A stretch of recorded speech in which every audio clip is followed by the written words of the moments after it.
கடந்த ஆளுநர் உரையின் போதும் அவர் வந்து பாதியிலே எந்திரிச்சு போயிட்டாரு. இந்த உரையின போய் இதே மாதிரி ஒரு மோதல் போக்கு இருந்துகிட்டே இருக்கு. இதை பற்றி உங்களுடைய கருத்து? இது இந்த அரசையும் மேதக ஆளுநர் தான் கேட்கணும். நாங்கள் எதிர்கட்சி சரிங்களா? ஆக ஆளுநருக்கு என்ன பிரச்சனை, இது அரசுக்கு என்ன பிரச்சனை, சபாநாயகருக்கு என்ன பிரச்சனை என்பதை அவளிடத்தில் கேட்டு தெரிந்து கொள்ளுங்க. சரி, இப்போ இத்தனை வருஷமா நீங்க எம்எல்ஏவா இருக்கீங்க. சரி, இத்தனை வருஷமா மரபு என்னன்னா நம்ம தமிழ் தாய் வாழ்த்து ஆரம்பத்துலயும் கடைசியில தான் நாட்டு பண்ணி இசைக்கிறது வழக்கம். இப்ப இது புது மரபா இல்லையா சார்? அதுக்கு தான் நான் சொன்னேன், இது ஆளுநருக்கும் அரசுக்கும் சபாநாயகருக்கும் உள்ள பிரச்சனை. இது அவரிடத்தில் கேட்டால் தான் அதுக்கு விடிய காலம் பிறக்கும். சரி, இப்போ ஆளுநர் வந்து இந்த மாண்பை மாற்ற ட்ரை பண்றாரா சார்? இந்த மரபை மாற்ற வேணாம் சொல்றேனே, மரபை மாற்றுகிறார்களா, மரபை கடைபிடிக்கிறார்களா என்பதை அவரிடத்தில் கேட்டதான் தெரியும். ஏனென்றால் நம்முடைய சபாநாயகர்கள் பல மரபுகளை கடைபிடிக்கவில்லை. நான் ஏற்கனவே சொன்னேன், இதெல்லாம் கேட்குறீங்க ரைட்டு தான். சட்டப்பேரவையில் எதிர்க்கட்சி தலைவர் துணைத் தலைவர் இருக்கிறார், இது மரபு தானே? அதை பற்றி நீங்கள் ஒரு வார்த்தை கூட கேட்க மாட்டேங்கிறீங்களே. அந்த மரபை நாங்கள் பல முறை கோடிட்டு காட்டினேன். இனியாவது நம்முடைய சட்டப்பேரவை தலைவர் அவர்கள் மரபை கடைபிடிப்பார் என்று நான் எதிர்பார்க்கின்றேன். நிச்சயமாக எங்களுடைய மூத்த தலைவர்கள், மூத்த சட்டப்பேரவை உறுப்பினர்கள் சட்டப்பேரவை தலைவர்களை சந்தித்து இருக்கின்ற நிலைமை எடுத்து சொல்லுவோம். தொடர்ந்து சட்டப்பேரவையில் மரபை காக்க வேண்டும். சட்டமன்றத்தில் பிரதான எதிர்க்கட்சியாக இருக்குது அனைத்து இந்திய அண்ணா திராவிட முன்னேற்ற கழகம். அதற்கு எதிர்க்கட்சி தலைவராக நான் இருக்கின்றேன். துணைத் தலைவராக எங்களுடைய அனைத்து இந்திய அண்ணா திராவிட முன்னேற்ற கழக சட்டமன்ற உறுப்பினர் ஒருமுறையாக தேர்ந்தெடுக்கப்பட்டார் திரு உதயகுமார் அவர்களை. அது குறித்து பல முறை சட்டப்பேரவை தலைவரிடத்திலே கோரிக்கை வைத்தோம். பிரதான எதிர்க்கட்சியாக இருக்கின்ற சட்டப்பேரவை எங்களுடைய கட்சியைச் சேர்ந்த திரு உதயகுமார் அவர்கள் எதிர்க்கட்சி துணைத் தலைவராக நீங்கள் அங்கீகரிக்கப்பட்டு அதற்கு தேவையான இருக்கையை ஒதுக்க வேண்டும் என்று கேட்டுக்கின்றோம். அவர் ஒவ்வொரு முறையும் ஏதாவது ஒரு காரணத்தை சொல்கிறார். இனியும் அந்த காரணத்தை சொல்ல மாட்டார். ஏன்னா மரபை கடைபிடிக்க வேண்டும் என்று அவரே தெரிவித்திருக்கின்றார். மீண்டும் ஒரு முறை வலியுறுத்துவோம். அப்படி ஒரு நல்ல பதில் கிடைக்கும் என்று நாங்கள் எதிர்பார்க்கின்றோம். மரபை கடைபிடிக்க வேண்டும் என்று அவர்கள் எண்ணினால் நிச்சயமாக நாங்கள் வைத்த கோரிக்கை அவர் நிறைவேற்றுவார் என்று நான் எதிர்பார்க்கின்றேன். அதிமுக ஆட்சியில கூடுதல் பேருந்து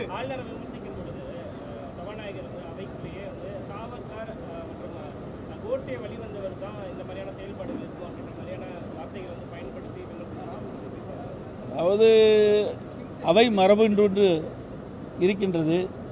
சட்டப்பேரவை தலைவர் என்பது நடுநிலையோடு செயல்பட வேண்டும் என்று தான் நாம் அனைவரும் எதிர்பார்க்கின்றது.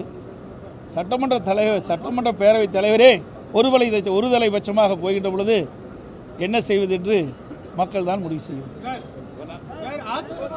ஏனென்றால் அரசியல் சட்டப்பேரவைத் தலைவர் அவர்கள் அரசியலுக்கு அப்பாற்பட்டு நடுநிலையோடு செயல்படுவதுதான் அனைத்து மக்களும் எதிர்பார்க்கின்றார்கள். மாண்பு சட்டமன்ற உறுப்பினர்களும் எதிர்பார்க்கின்றார்கள்.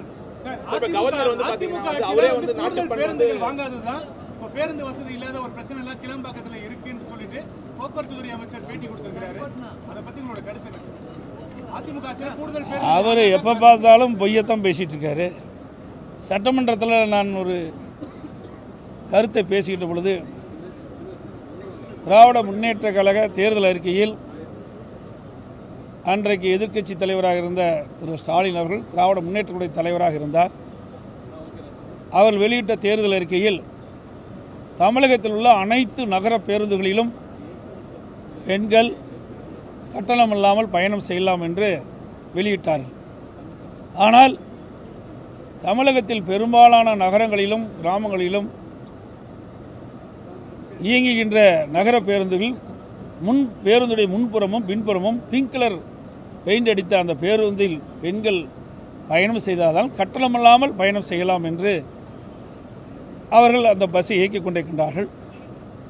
அந்த கருத்தை நான் வெளியிட்டேன், சட்டமன்றத்திலே பேசினேன். அப்பொழுது இதே போக்குவரத்துறை அமைச்சர் அப்படியெல்லாம் இல்லை, போன முறை நான் பேசினேன், அப்படியெல்லாம் இல்லை, வாங்க நீங்கள் போய் நேரில் பார்க்கலாம், அனைத்து நகர பேருந்துகளிலும் பெண்கள் கட்டணம் இல்லாமல் பேருந்தில் ஏறி பயணம் செய்யலாம்னு சொன்னார்.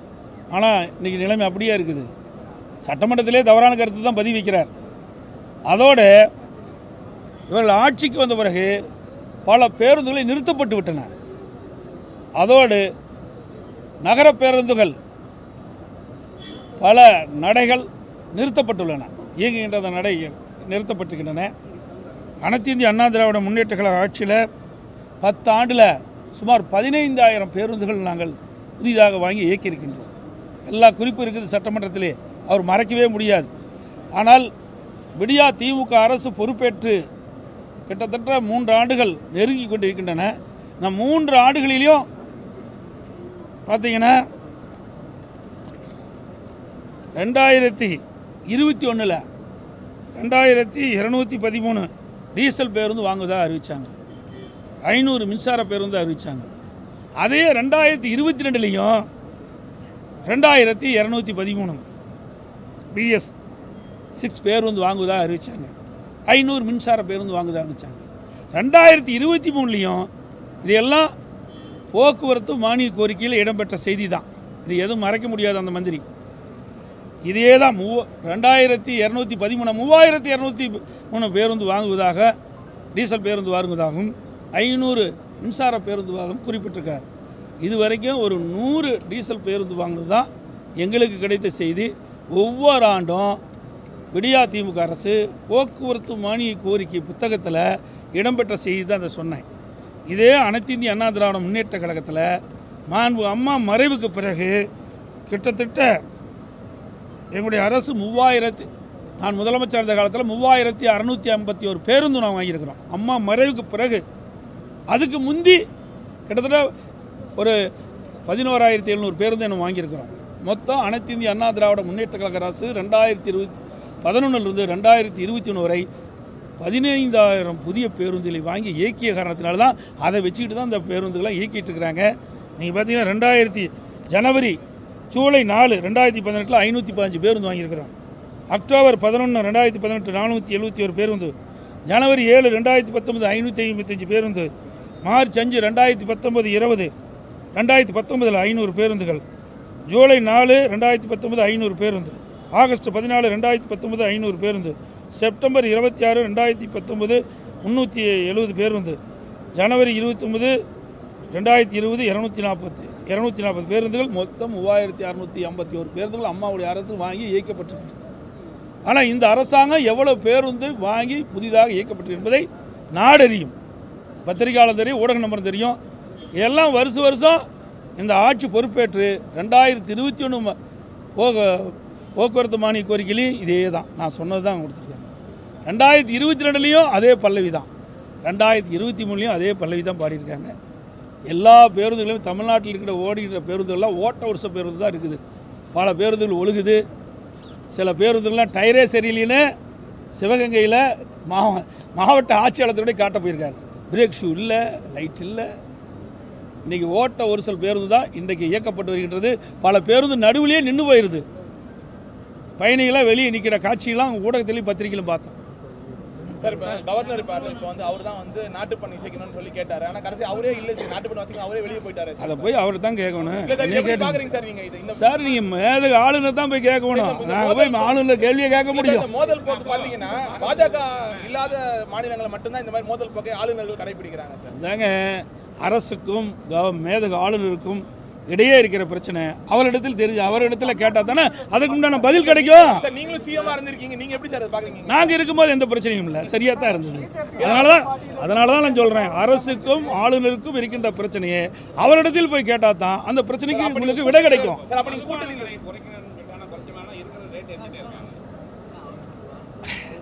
இவர்கள் ஆட்சிக்கு வந்த பிறகு வரி போடுவதும் இப்படி மதுபான கடைகளில் மதுபானங்களுக்கு விலை ஏற்றுவது தான் இவருடைய வாடிக்கை. ஆட்சிக்கு வருவதற்கு முன் வரியில்லா பட்ஜெட்டை தவிர்ப்புன்னு சொல்கிறாங்க. வரி போட்டுட்டு தான் பட்ஜெட்டை தாக்கல் பண்ணுறாங்க. சார், இப்போ 6 ஆண்டுகளுக்கு முன்பு இதே நாளில் மறைந்த முதலமைச்சர் ஜெயலலிதா அவருடைய திருவுருவப் படம் சட்டமன்றத்தில் திறக்கப்பட்டது. ஆனால் இன்றளவும் அவருடைய திட்டங்கள் இருட்டடிப்பு செய்யப்படுவதை நீங்கள் எப்படி பார்க்குறீங்க? ஏற்கனவே நான் சொல்லிட்டு தான் இருக்கிறேன், பல திட்டங்களை இருட்டடிப்பு செஞ்சுட்டாங்க. அரசியல் காழ்ப்புணர்ச்சியின் காரணமாக அனைத்து இந்திய அண்ணா திராவிட முன்னேற்ற கழக அரசு 10 ஆண்டுகளில் கொண்டு வந்த திட்டங்கள், பல திட்டங்களை மூடு விழா பண்ணியிருக்கிறாங்க. பல திட்டங்களை கைவிட்டுட்டாங்க. மக்களுக்கு நன்மை கிடைக்கக்கூடிய திட்டங்களை கூட அவர்கள் கைவிட்டு விட்டார்கள். குறிப்பாக சொல்லப்போனால் அம்மா மினி கிளினிக், இதில் என்ன அரசு காழ்ப்புணர்ச்சி இருக்குது? ஏழை எளிய மக்கள் எங்கே அதிகமாக வசிக்கின்றார்களோ அந்த பகுதியை தேர்ந்தெடுத்து அங்கே அம்மா மினி கிளினிக் ஆரம்பிக்கப்பட்டு அங்கே ஒரு எம்பிபிஎஸ் டாக்டர், ஒரு செவிலியர், ஒரு மருத்துவ உதவியாளர் நியமிக்கப்பட்டு அந்த பகுதியில் இருக்கின்ற ஏழைகளுக்கு சிகிச்சை அளிக்கக்கூடிய அற்புதமான திட்டம். அதை இந்த அரசு கைவிட்டுட்டுது. கிராமப்புறத்தில் இருக்கின்ற மக்களுக்கு முழுமையான சிகிச்சை கிடைக்கும் என்பதுதான் எங்களுடைய அரசுடைய திட்டம். அதையும் இந்த அரசு கைவிட்டு விட்டது. அதேபோல் மடிக்கணினி திட்டம், அற்புதமான திட்டம். சுமார் 22 லட்சம் மாணவ மாணவிகளுக்கு அரசு பள்ளியில் படிக்கின்ற மாணவர்கள், அரசு உதவி பெறும் பள்ளிகளில் படிக்கின்ற மாணவ செல்வங்களுக்கு அறிவுபூர்வமான கல்வி கிடைக்கும் என்பதற்காக மாண்பு அம்மா அவருடைய சிந்தனையிலே ஒதுக்கப்பட்ட அற்புதமான திட்டத்தையும் இந்த விடியா திமுக அரசு நிறுத்தப்பட்டு விட்டது. அதில் என்ன அவர்களுக்கு பாகுபாடு இருக்குது? நம்முடைய மாணவர்கள் சிறந்த மாணவர்களாக, வல்லுநர்களாக, அறிவுபூர்வமான திறனை வளர்த்துக் கொள்வதற்காகத்தான் இந்த மடிக்கணினியை அம்மா கொடுத்தாங்க. அதையும் கைவிட்டுட்டாங்க. இப்படி பல திட்டங்களை இந்த விடியா திமுக அரசு கைவிட்டு விட்டது. அம்மா இருசக்கர வாகனம், இன்றைக்கு ஏழை எளிய குடும்பத்தில் பிறந்த பெண்கள் உரிய நேரத்தில் வேலைக்கு செல்ல, வேலை முடிந்த பிறகு உரிய நேரத்தில் வீடு திரும்ப அற்புதமான திட்டம். அதை கொண்டாந்தோம், அதையும் கைவிட்டுட்டாங்க. தாலிக்கு தங்கம் திட்டம், அதையும் ஏதோ காரணத்தை சொல்லி அதையும் கைவிட்டுட்டாங்க. பல திட்டங்கள் அனைத்து இந்திய அண்ணா திராவிட முன்னேற்ற கழக ஆட்சியில் கொண்டு வந்த பல திட்டங்களை விடியா திமுக அரசு அரசியல் காழ்ப்புணர்ச்சியின் காரணமாக கைவிடப்பட்டு விட்டது. சார், இந்த கிளாம்பாக்கம் பேருந்து நிலையம் திறந்த நாளிலிருந்து ஒரு சர்ச்சையாகவே இருக்குது. அதிமுக ஆட்சி காலத்தில் போடப்பட்ட திட்டம் அது. ஆனால் இப்போ நிறைவேற்றும் போது ஏன் முன்னாடியே இதுக்கான அந்த என்னென்ன பாசிபிலிட்டிஸ் எல்லாம் பார்க்காம நம்ம விட்டுட்டோமா? இப்போ நிறைவேற்றுறதுல உள்ள பிரச்சனை நாங்கள் விடலை, நாங்கள் சரியான திட்டத்தை தான் போட்டோம். அனைத்து இந்திய அண்ணா திராவிட முன்னேற்ற கழக அரசு இருக்கின்ற பொழுது கோயம்பேடு பகுதி நாளுக்கு நாள் வளர்ந்து வந்து போக்குவரத்து நெரிசல் அதிகமான பகுதியாக மாறிவிட்டது. ஆகவே அந்த போக்குவரத்து நெரிசலை குறைப்பதற்குத்தான் அங்கே நம்முடைய கிளாம்பாக்கத்திலே புதிய பேருந்து நிலையம் அமைக்க வேண்டும் என்று அதிமுக அரசு இருக்கின்ற பொழுது திட்டத்தை துவக்கினோம். ஆட்சி மாற்றத்திற்கு பிறகு திராவிட முன்னேற்ற கழகம் ஆட்சிக்கு வந்தது. முறையாக அனைத்து இந்திய அண்ணா திராவிட முன்னேற்ற கழகம் கொண்டு வந்த அந்த திட்டத்தை முழுமையாக நிறைவேற்றப்பட்டு திறக்கப்பட்டிருந்தால் இந்த பிரச்சனை வந்திருக்காது. என்ன காரணத்திற்காக அவசரமாக அந்த பேருந்து நிலையத்தை திறந்து அதனால் வெளியூர் செல்கின்ற பயணிகள் கடும் அவதிக்குள்ளாயிருக்கார். ஆனால் அமைச்சர் மூடி மறைக்கிறார். அதோட எங்களுக்கு கிடைத்த செய்தி, அவருடைய மறைந்த முதலமைச்சர் திரு கலைஞருடைய பெயரை வைக்க வேண்டும் என்பதற்காக அவசரமாக திறக்கப்பட்டதாக ஒரு செய்தி. ஏன்னா சில பேர் நீதிமன்றத்துக்கு போயிடுவாங்க, அதனால் அவசரமாக திறந்ததாக பரவலான செய்தி, கிடைக்கப்பட்ட செய்தி. உண்மையிலேயே அது அற்புதமான பேருந்து நிலையம், அழகாக வடிவமைச்சு அனைத்து இந்திய அண்ணா திராவிட முன்னேற்ற கழக ஆட்சி இருக்கின்ற அழகாக வடிவமைச்சு மக்களுக்கு பயணிகளுக்கு தேவையான அனைத்து அடிப்படை வசதிகளும் செய்து கொடுக்கக்கூடிய அற்புதமான திட்டத்தை நான் கொடுத்தோம். அதை செய்ய தவறிய அரசு இந்த அரசு. அவசர கோலத்தில் திறந்த காரணத்தினால தான் மக்கள் கடும் துன்பத்திற்கும் அவதிக்கும் உள்ளாகிறார்கள். நான் இந்த பேருந்து நிலையத்தை திறந்து 1 மாதம் ஆகுது. இப்போதாவது சரி செஞ்சுருக்கணுமா? அதுவும் கிடையாது. அந்த பேருந்து கிளாம்பாக்கம் பேருந்து நிலையத்திற்கு செல்வதற்கு தேவையான போக்குவரத்து வசதி தான் செஞ்சுருக்கணும், அதுவும் கிடையாது. அங்கே பயணிகள் கிளாம்பாக்கம் பேருந்துக்கு சென்று வெளியூருக்கு செல்வதற்கும் வெளியூரிலிருந்து இறங்குகின்ற பயணிகளும் அவர்களுக்கு தக்க வசதியை இந்த அரசு முழுமையாக செய்து கொடுக்கவில்லை. அதற்கு சாக்கு போக்கு சொல்லி தப்பிக்கத்தான் பார்க்குறாங்க ஒழிய அதை சீர் செய்ய எவ்வித நடவடிக்கையும் எடுக்காது, கண்டனத்துக்குரியது. கோயம்பேடு பேருந்து நிலையத்தை என்ன பிளான் சார் வச்சிருக்கீங்க? கிளாம்பாக்கம் பேருந்து நிலையம் கட்டுறதுக்கு முடிவெடுத்தீங்க. கோயம்பேடு என்னவா யூஸ் பண்ணுறதுக்காக பிளான் வச்சிருக்கீங்க? அது ஏற்கனவே தெரிவிச்சிருக்கணுமே. இந்த கிருஷ்ணகிரி இந்த பக்கம் இருக்கிற பேருந்தெல்லாம் அங்கே தான் சென்று இல்லை பெங்களூர் வரை இந்த பக்கம் இருக்கிற பேருந்தெல்லாம் கோயம்பேட்டில் செல்லவன்னு தான் நாங்கள் பார்த்துருக்குறோம்.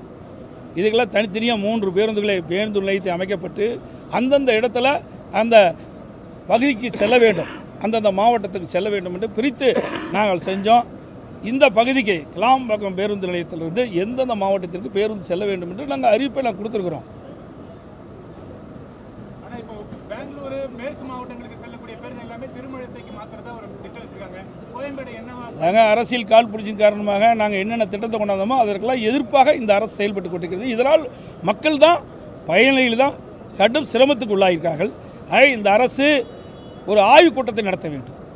உயர் அதிகாரிகளை வைத்து போக்குவரத்து சம்பந்தப்பட்ட அந்த பேருந்து உரிமையாளர்களையும் அதோட போக்குவரத்தில் இருக்கின்ற தொழிற்சங்கங்களையும் அழைத்து பேசி, பயணிகள் நிறைய பொது சங்கங்கள் இருக்குது அவர்களையும் அழைத்து பேசி இதை எப்படி செய்தால் சரியாக இருக்கும் என்பதை திட்டமிட்டு செயல்படுத்தினால் மக்கள் சிரமமில்லாமல் பயணம் செய்வார்கள். இனியாவது இந்த அரசு நாங்கள் வைத்த கோரிக்கையை நிறைவேற்றும் என்று எதிர்பார்க்கிறோம்.